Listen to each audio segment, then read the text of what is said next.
지난 4월까지 누가복음을 함께 읽었습니다. 5월 가정의 달과 어버이 주일을 맞이하며 오늘은 누가복음을 중심으로 가정과 부모됨에 관해서 함께 생각해 보고자 합니다. 성경은 가정을 매우 중요시하면서도 전통적인 가정관념을 문제 삼기도 하는 상당히 파격적인 모습을 함께 보여줍니다. 먼저 성경은 전통적인 가정의 중요성을 잘 가르쳐 줍니다.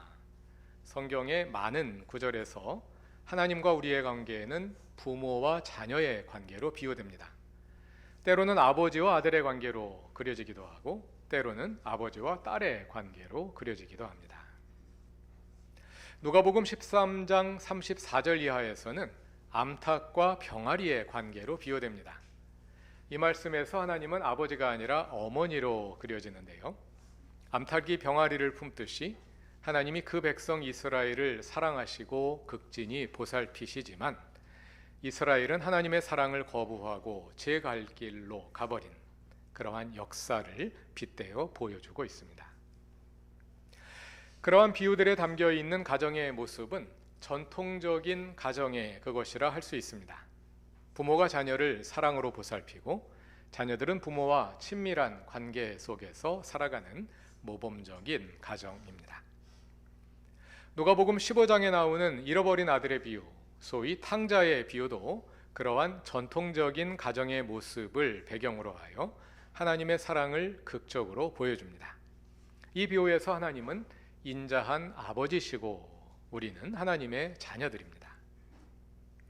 누가복음 11장에서 밤에 찾아온 친구의 비유에 이어 나오는 아버지와 아들의 관계에 관한 말씀도 그 가운데 하나입니다. 오늘 함께 봉독한 말씀인데요. 누가복음 11장 11절부터 13절까지를 다 같이 읽어봅시다. 너희 가운데 아버지가 된 사람으로서 아들이 생선을 달라고 하는데 생선 대신에 뱀을 줄 사람이 어디 있으며 달걀을 달라고 하는데 전갈을 줄 사람이 어디에 있겠느냐?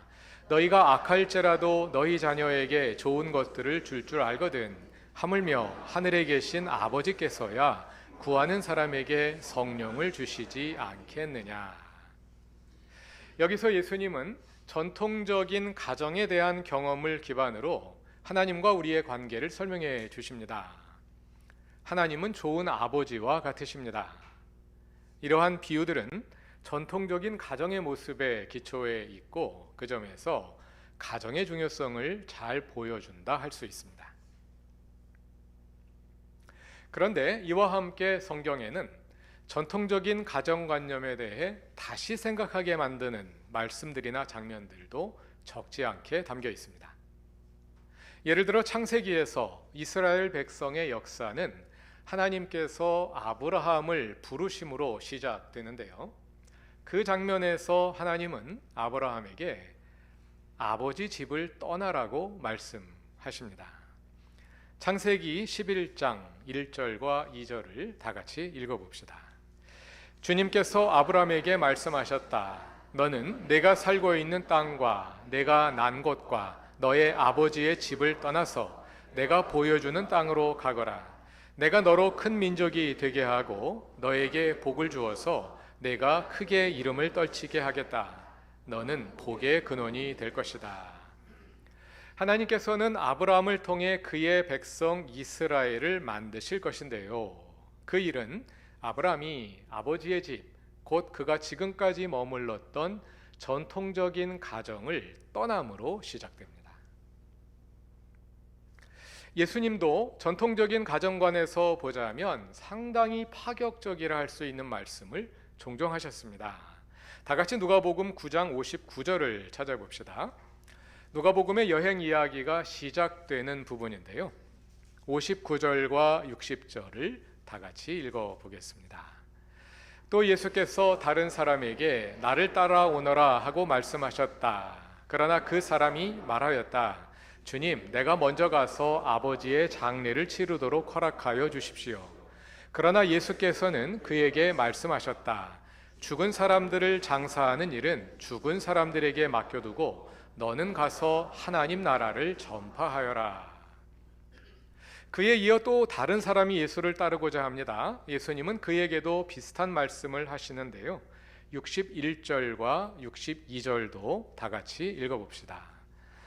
또 다른 사람이 말하였다. 주님, 내가 주님을 따라가겠습니다. 그러나 먼저 집안 식구들에게 작별 인사를 하게 해주십시오. 예수께서는 그에게 말씀하셨다. 누구든지 손에 쟁기를 잡고 뒤를 돌아다 보는 사람은 하나님 나라에 합당하지 않다. 이러한 말씀의 기본 정신을 담고 있다 할 수 있는 말씀이 14장 26절에 나옵니다. 다 같이 읽어보겠습니다. 14장 26절입니다. 누구든지 내게로 오는 사람은 자기 아버지나 어머니나 아내나 자식이나 형제나 자매뿐만 아니라 심지어 자기 목숨까지도 미워하지 않으면 내 제자가 될 수 없다.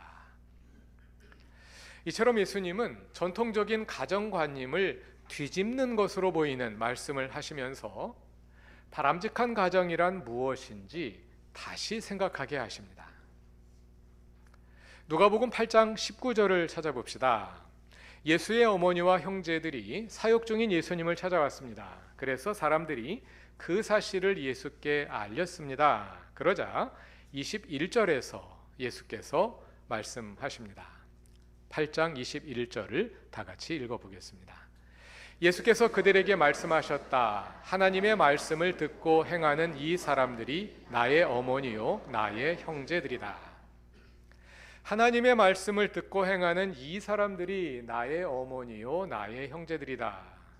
교회를 새로운 가정으로 정의하신 것이라 할 수 있겠습니다. 앞에서 읽은 말씀을 평면적으로 연결해 보면 마치 예수님이 전통적인 가정을 해체하고 교회에 모여서 새로운 가족 공동체를 이루어라 하고 요구하신 것처럼 읽힐 수도 있는데요. 그렇게 단순하게 읽을 것은 아니고요. 이 말씀을 다음과 같은 두 가지 측면에서 이해할 수 있겠습니다.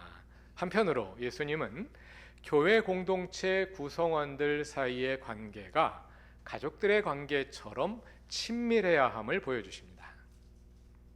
다른 한편으로 예수님은 교회가 전통적인 가정의 한계를 극복하는 대안적인 공동체가 되어야 함을 말씀하십니다. 전통적인 가정으로는 한계가 있고 교회와 그리스도인 가정은 그보다 더 나은 가정이 되어야 한다는 것입니다. 전통적인 가정에 무슨 문제가 있는 것이고 어떻게 하면 그보다 더 나은 가정이 될 수 있을까요? 전통적인 가정에는 긍정적이고 부정적인 두 측면이 있습니다. 먼저 긍정적인 측면은 가정이 생명의 출발점이고 우리의 인격 형성의 토대가 되는 무한한 사랑을 공급받는 곳이며 어른으로 성장하기까지 필요한 삶에 필요한 모든 물적 조건을 제공받는 곳이라는 점입니다. 그 가운데 사회가 어느 정도 보완하거나 대체할 수 있는 것들도 있습니다만 가정이 아니면 할 수 없는 것들이 더 많습니다. 그런 점에서 가정은 우리의 존재를 가능하게 하고 또 유지하기 위해 하나님께서 세워주신 필수적인 조건이며 사회의 가장 기본적인 구성 단위라 할 수 있습니다. 성경도 그 점을 중시하고 가정의 그러한 측면을 통해 하나님과 우리의 관계를 보여주고자 합니다. 그런데 가정에는 긍정적인 면만 있는 것은 아닙니다. 가정의 부정적인 측면을 한 가지 들자면 그것은 가정이 불평등을 세습하는 기본 단위가 된다는 것입니다. 한 사람이 평생토록 노력하여 이룰 수 있는 가능성이 그 사람의 노력에 따라 온전히 결정되기보다는 그가 어느 가정에 태어나느냐에 따라 상당 부분 이미 결정되어 버리는 것입니다. 한국의 사회 구조가 변화해 가면서 갈수록 개천에서 용이 날 수 있는 가능성이 줄어들고 있다 하지요. 그러다 보니 청년들 사이에 금수저, 흙수저와 같은 자조적인 유행어들이 만들어지고 있는데요. 성경은 그러한 점에 무관심하지 않습니다. 그래서 가정을 중요시하면서도 전통적인 가정 관습을 무조건 지지하지는 않는 것입니다. 성경이 그 점에 관심을 가지는 이유는 성경이 가정을 그냥 가정의 작은 울타리에서만 바라보지 않고 사회의 큰 틀에서 보며 가정이 차지하는 역할에 주목하기 때문입니다.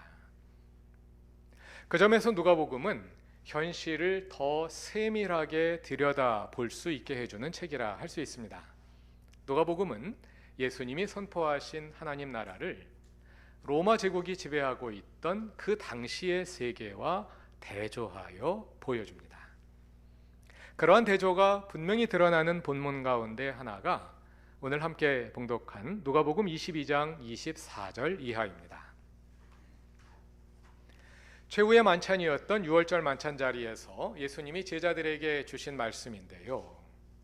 유월절은 이스라엘의 해방기념절기입니다. 예수님과 함께 예루살렘에 올라온 제자들은 유월절 만찬을 대하며 예수께서 신적인 능력으로 로마 제국을 무너뜨리고 메시아 왕국을 세우실 것이라는 꿈에 부풀어 있었던 것 같습니다.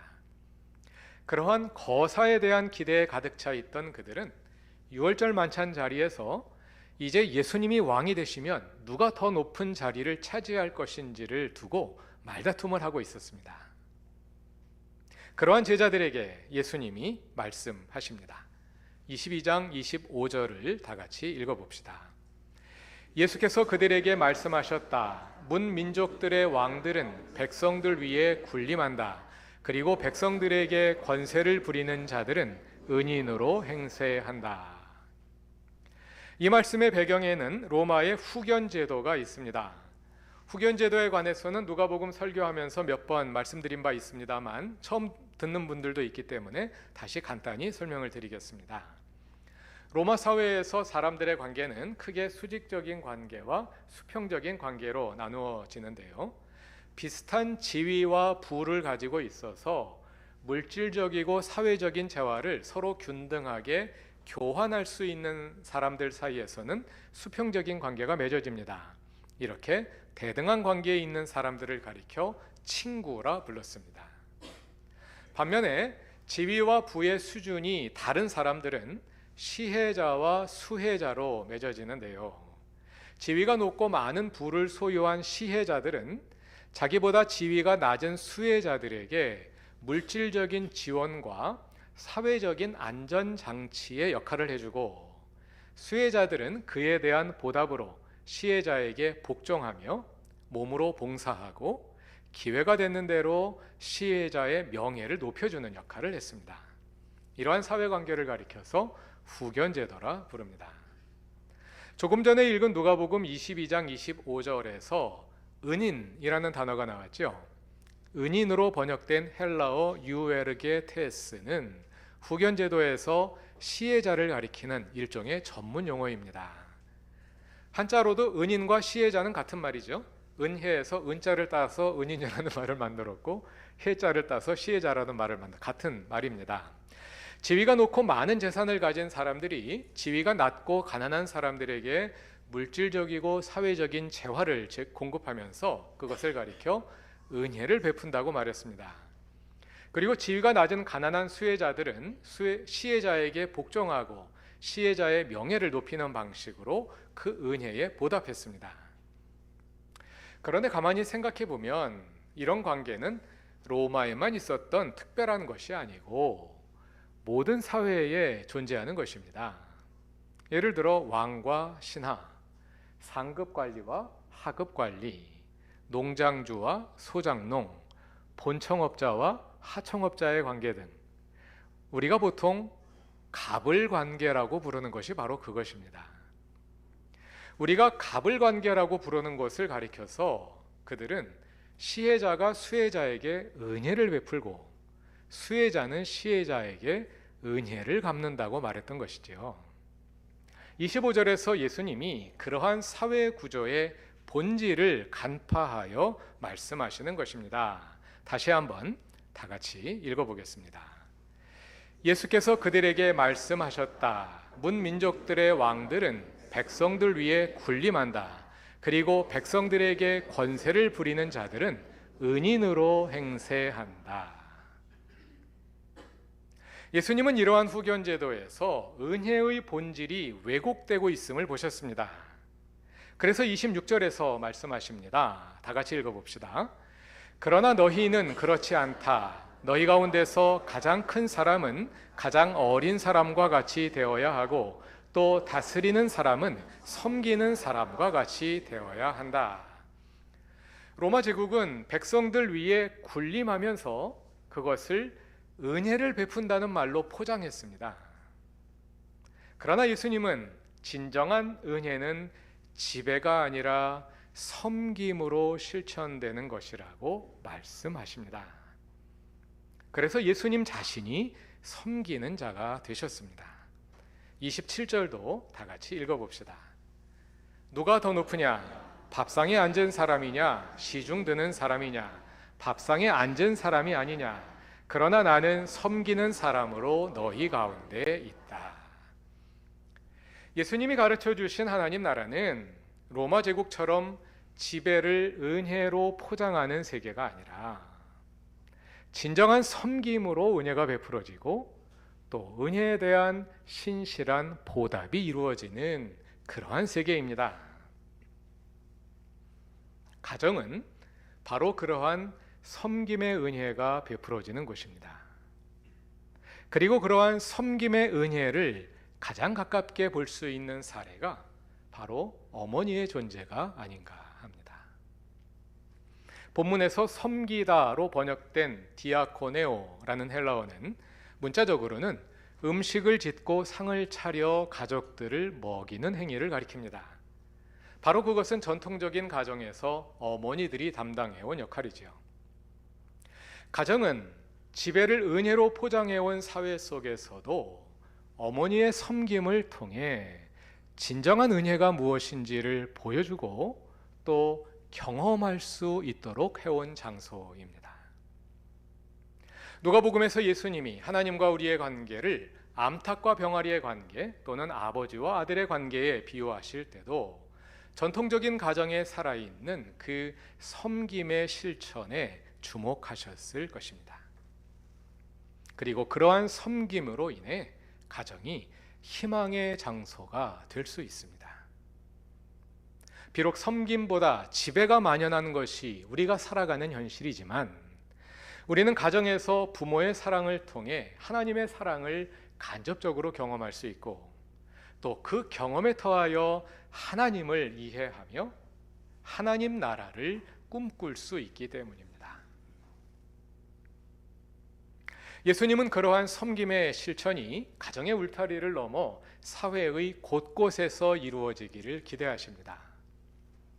그리할 때 우리의 가정은 단순히 사회의 불평등을 세습하는 도구로 그치지 않고 하나님 나라의 한 사례가 될 수 있을 것입니다. 최근 학부모의 갑질로 인해 교사들이 자살을 하는 일들을 뉴스로 대하며 바람직한 부모의 역할이 무엇인지 다시 질문하게 됩니다. 그 학부모들은 아마도 그렇게 하는 것이 부모의 역할이라 생각했을 것입니다. 자녀를 떠받들고 보호해주고 자녀들이 원하는 것은 다 해주는 것이 좋은 부모라 생각했겠지요. 한편으로는 부모로서 너무 미숙했습니다. 그리고 다른 한편으로는 가족 이기주의를 벗어나지 못했습니다. 우리 그리스도인들이 먼저 내 가정만 잘 되면 그만이고 내 자식만 잘 되면 그만이라는 편협한 생각에서 벗어날 필요가 있습니다. 그것이 예수님이 보여주신 삶의 모습이고 그것이 예수께서 십자가를 지고 닦으신 구원의 길이기 때문입니다. 우리는 주고받으며 살아갑니다.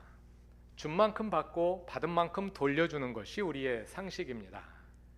그래서 이 세상은 줌과 받음 사이에 적절한 균형이 이루어진 가운데 돌아가고 있을 것이라고 짐작하기 쉽습니다. 그러나 인간이라는 존재를 가만히 들여다보면 그렇게 간단하지는 않습니다. 왜냐하면 이기적인 존재인 인간은 내가 준 것은 분명히 기억하면서도 내가 받은 것은 잘 잊어버리는 특성이 있기 때문입니다. 그러므로 만일 정확히 내가 준 만큼만 받는다면 아마 모든 사람들이 불만으로 가득 차게 될 것입니다. 실제로 불만이 많습니다. 그러나 그럼에도 불구하고 이 세상이 그나마 유지되고 있는 것은 누군가 자신이 받은 것보다 더 많이 내어주는 이들이 있기 때문입니다. 그 사람들의 한가운데 부모가 있지 않나 생각됩니다. 부모는 끊임없이 내어주는 존재입니다. 그 내어줌이 이 불균형의 사회 속에서 우리가 균형을 이루며 살아갈 수 있도록 지탱해주는 기반입니다. 그리고 그것이 바로 하나님의 은혜가 작동하는 방식입니다. 어버이 주일을 맞이하며 불균형 속에서 균형을 이루어 주셨던 나의 부모님을 생각합니다. 그리고 나 역시 불균형 속에서 균형을 이루는 그 역할을 더 잘 해내야겠다 다짐하게 됩니다. 그리고 그 역할을 가정을 넘어 온 세상으로 확장해 갈 수 있기를 기대합니다. 지배와 은혜를 혼동하는 세상에서 진정한 은혜를 실천함으로써 말입니다. 어버이 주일을 맞이하는 각 가정에 그러한 하나님의 은혜가 가득하기를 바랍니다. 다 같이 기도드리겠습니다. 하나님, 우리에게 부모를 주셔서 우리가 부모의 섬김을 통해 자라나게 하시고 온전한 인격으로 여기에 있게 하신 은혜를 감사합니다. 또 우리 자신이 부모가 되어 주님의 섬김의 실천을 본받게 하시니 감사합니다. 부모의 섬김이 우리를 통해 이어질 때 그곳에 참된 은혜가 임하게 하시고 은혜의 섬김을 통해 우리 삶에 주님 나라가 이루어지게 하소서. 어버이 주일을 맞이하며 각 가정에 섬김의 기쁨과 평화가 가득하게 하소서. 예수님의 이름으로 기도드립니다. 아멘.